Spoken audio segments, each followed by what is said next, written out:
23 जून को 2026 को प्रकाशित समाचार में मध्य प्रदेश के सम्मानीय मुख्यमंत्री एवं उनके परिवार को उनके रिश्तेदारों द्वारा किए गए स्वतंत्र व्यवसाय एवं भूमि क्रय विक्रय को जोड़कर भ्रम उत्पन्न करने का जो प्रयास किया गया है, तथ्यों के आधार पर स्थिति निम्नानुसार है। आप जानते हैं, मुख्यमंत्री डॉक्टर मोहन यादव की कृषि भूमि में कोई वृद्धि नहीं हुई। दूसरा, 2023 में उनके स्वामित्व एवं अधिपत्य की कुल भूमि 17.967 एकड़ थी, तो जून 26 में भी 17.967 एकड़ ही है, जो पूर्व में चुनाव में जो हम हलफनामा घोषित करते हैं वो हमने सबके सामने दिया है। और आप जानते हैं कि श्रीमती सीमा यादव कृषि भूमि की लगभग यथावत जो पहले थी वो आज भी है।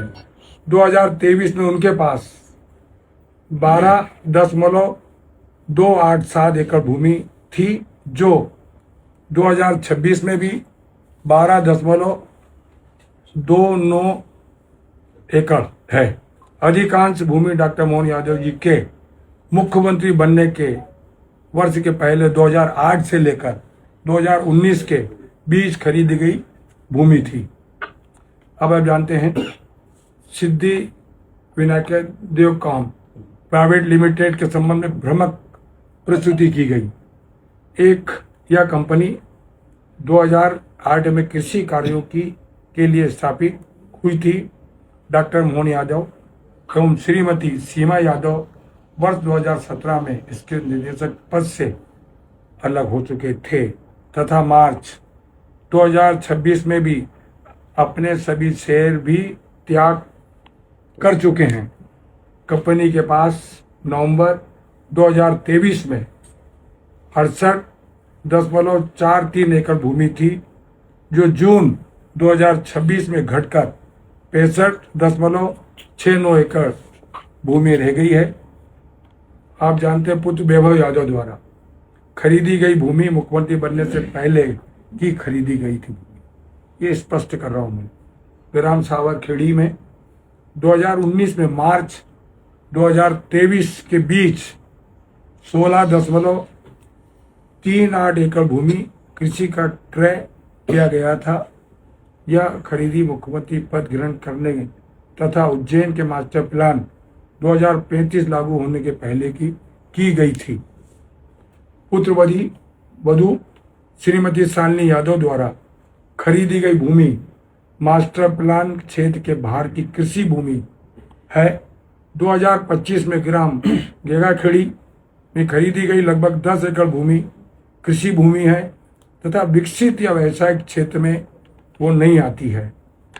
आप जानते हैं, कोई भी रिश्तेदार जो धंधा का स्वतंत्र एक इकाई है, मुख्यमंत्री के रिश्तेदार अपने अपने व्यवसाय एवं आर्थिक गतिविधियों में स्वतंत्र रूप से संचालित करते हैं। उनके किसी भी निजी लेन देन में या व्यवसाय में मुख्यमंत्री से जोड़ना तथ्यात्मक रूप से गलत है।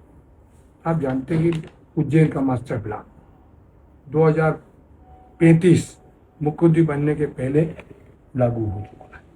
ये स्पष्ट करूँगा, यह मास्टर प्लान 2023 के से प्रभावशील है, जबकि डॉक्टर मोहन यादव 13 दिसंबर 2023 को मुख्यमंत्री पद की शपथ ग्रहण की है। अंत सड़क, हाईवे या विकास योजनाओं में मुख्यमंत्री बनने के बाद विशेष रूप से प्रभावित करने का आरोप भी बेबुनियाद, निराधार है। किसी विकास का लागू मास्टर प्लान के अनुसार ही हो रहा है। हितों का टकराव की तुलना आरोप बेबुनियाद है। डॉक्टर मोहन यादव की संपत्ति का पूरा विवरण आप जानते हो, जब हम चुनाव लड़ते हैं 2023 में शपथ पत्र में सार्वजनिक रूप से उपलब्ध हमने कराया था। किसी भी प्रकार के पद के दुरुपयोग तथा हितों के टकराव का आरोप निराधार, बेबुनियाद है। उपलब्ध अभिलेखों एवं सार्वजनिक तथ्यों से स्पष्ट है कि मुख्यमंत्री डॉक्टर मोहन यादव तो उनकी पत्नी एवं उनके परिवार की अधिकांश भूमि मुख्यमंत्री बनने के पूर्व की है। समाचार पत्रों में प्रस्तुत तथ्यों के संदर्भ में ये काट कर और रिश्तेदारों की स्वतंत्र गतिविधियों को जोड़कर भ्रम की स्थिति निर्मित करने का प्रयास किया जा रहा है।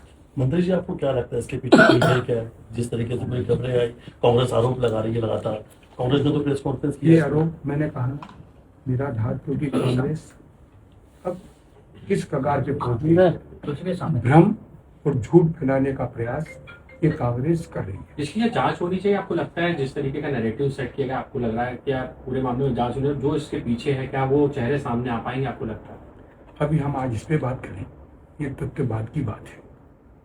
एक लंबा प्रोसीजर होता है, आपको प्रक्रिया होती है, वो अपन बाद में बात करें। मुख्यमंत्री जी की छवि को डैमेज करने की कोशिश की, क्योंकि मुख्यमंत्री जी जब से मुख्यमंत्री बने हैं ये हमारे लिए मालूम, और उन्होंने मुख्यमंत्री बनने के रूप में पूरे मध्य प्रदेश में एक नवाचार किया। आप जानते हैं कि एक पूरा वर्ष उद्योग का और कृषि कल्याण के रूप में वो काम कर रहे हैं।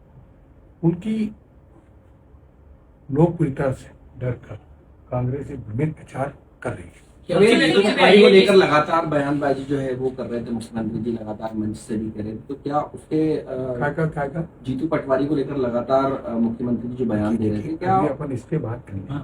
मैंने अब इसके अलावा कोई बात नहीं, मैंने आपको बोल दिया, उसको स्पष्ट कर दिया है कि भ्रमित प्रचार कांग्रेस कर रही है। तो ये अगर भ्रमित प्रचार है कि जो अंतरकला है वो बीजेपी में देखने के लिए मिल रही है, जो भोपाल में लोग बैठे हैं बीजेपी के बड़े नेता, वही जो है ये सारी चीजें कर रहे हैं, उन्होंने ही ये सब सामने लेके आए हैं। आप पहले कांग्रेस अपने अंतरकला से निपटे।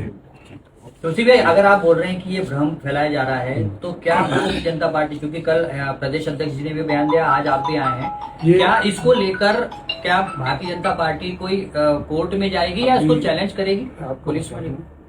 कल हमारे भाजपा के प्रदेश अध्यक्ष हेमंत जी ने अपना विचार भारतीय जनता पार्टी का स्पष्ट कर दिया है। आज मैं सरकार की तरफ से आपको स्पष्ट कर रहा हूँ। नहीं, क्या पुलिस में जाएगी या कोर्ट में दावा पेश करेंगे?